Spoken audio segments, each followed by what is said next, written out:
Liberty Nation with Tim Donner. Say what? Say what? Say what? One more time. We commence the proceedings with our signature segment, Say What, where we roll out the wacky, astonishing, and damnable things uttered by politicians and the chattering class. We make a big mistake by focusing on the specific charge which finally triggered the Democrats to go ahead and impeach President Trump. If you think the issue of Ukraine is actually so troubling to the Democrats that they have legitimate grounds to try and forcibly remove a duly elected president from office, then you just haven't been paying attention. This hasn't been an impeachment inquiry or impeachment hearings. It's been the culmination of an impeachment crusade.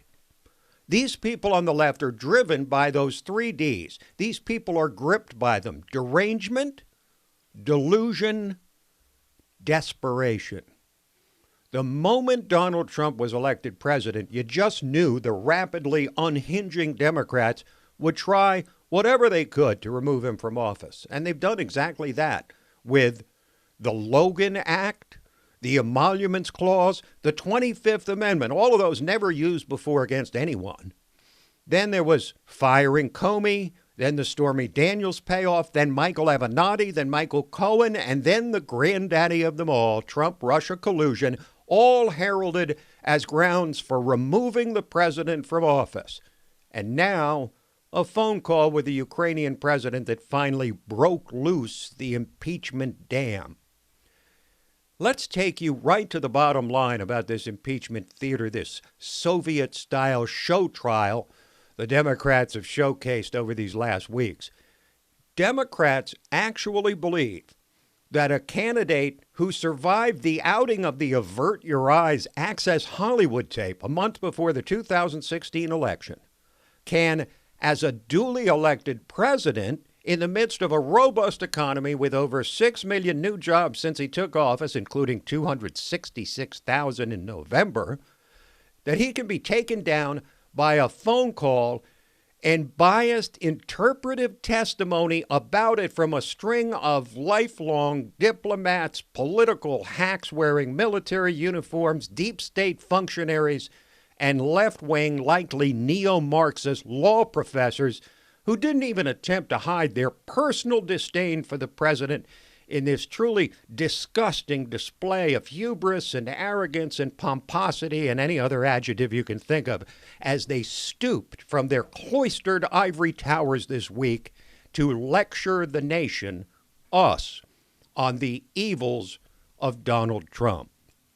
These people had no facts, no original thought other than progressive interpretations of a constitution most of them consider illegitimate anyway because some of the framers owned slaves.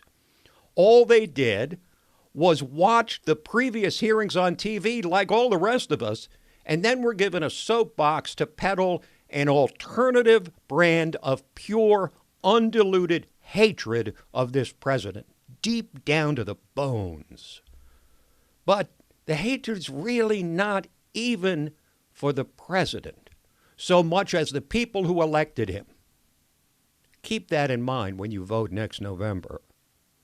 There was one useful thing in this week's hearings, though. We've seen over these last 3 years the naked bias of the media, which is unmasked in this Trump era. We've seen the encrusted political establishment and permanent bureaucracy take extraordinary, likely extra-constitutional measures to protect their turf against this bombastic outsider promising to drain the swamp of the likes of them.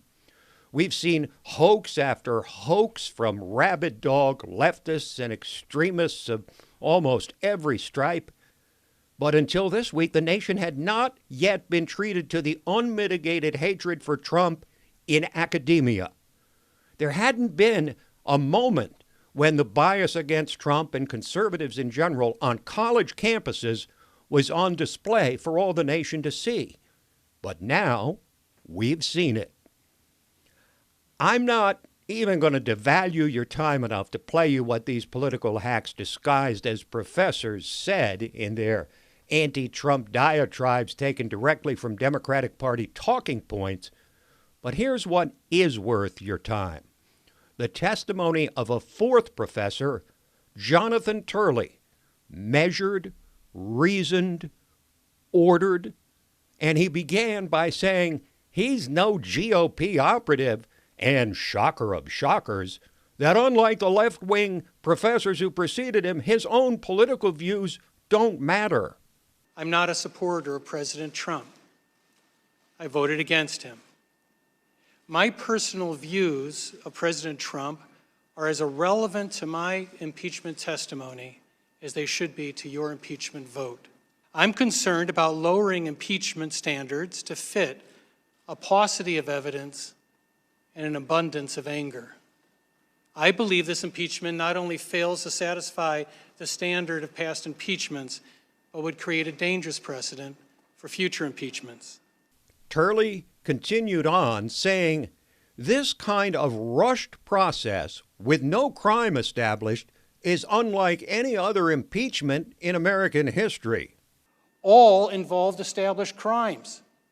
This would be the first impeachment in history where there would be considerable debate and, in my view, not compelling evidence of the commission of a crime.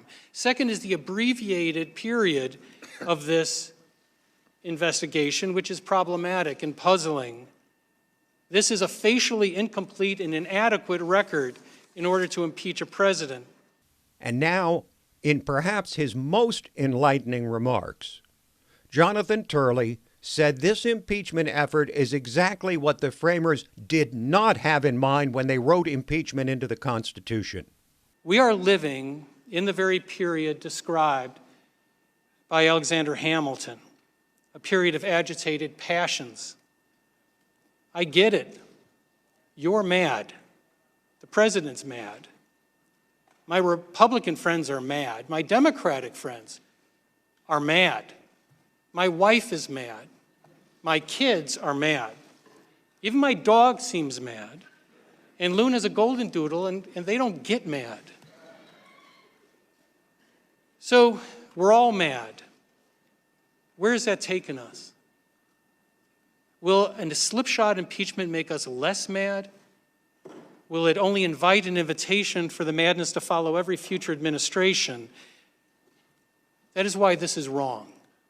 And now it's up to the American people to ultimately decide whether this impeachment is wrong or right. They will register their opinion next November. But before we end this segment, I was trolling for the best single soundbite to exemplify the derangement, delusion, and desperation of the forces arrayed against this president. And here's what I found. This is sissy boy little Brian Stelter, the so-called media analyst for CNN, interviewing a former Moonie, a former cult member, Steve Hassan, who says that Trump and the 63 million people who voted for him are a cult. I am referring to Trump's organization and followership as a destructive cult where people are being fed propaganda and they're not being encouraged to think for themselves. You say the president is using mind control. Well, we can start with the pathological lying, which is characteristic of destructive cult leaders. His use of fear-mongering. It is frightening to hear a cult expert say that you see all these signs right now, today, in American politics. That is what it's come to. Folks, I'm surely not alone in wishing this election could happen right now, today, so you and I and our fellow Americans could weigh in on this kind of derangement and delusion and desperation. But remember that soundbite among all the other elite media propaganda and what it says about anyone who voted for Trump when you enter the privacy of the voting booth in less than 11 months.